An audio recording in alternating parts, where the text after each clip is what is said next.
1946 June 6ல் Jinnah ஒப்புதல் அளித்தார். இதற்கிடையே காங்கிரஸும் அமைச்சரவை தூதுக்குழுவின் நோக்கத்தில் சட்டசபையை உருவாக்க இருந்த தீவிரத்தை புரிந்து கொண்டது. இது குறித்து 1946 ஜூலை 7ல் கூடிய அனைத்திந்திய காங்கிரஸ் குழுவில் பேசிய நேரு, இந்திய தேசிய காங்கிரஸ் அந்த முன்மொழிவை ஏற்றுக்கொள்வதாக தெரியப்படுத்தினார்.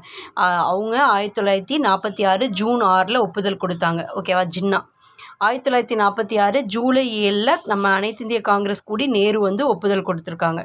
ஓகேவா? ஆனால் இதை எடுத்து அதுக்கப்புறம் 1946 ஜூலை 29ல் ஜின்னா என்ன பண்ணார்? முஸ்லீம் லீக் அந்த முன்மொழிவை நிராகரிக்குது அப்படின்னு சொல்லிட்டார். ஃபஸ்ட்டு ஜூன் 6ல் ஒத்துக்கிட்டாரு. அப்புறம் ஜூலை 7ல் காங்கிரஸும் ஒத்துக்குச்சு.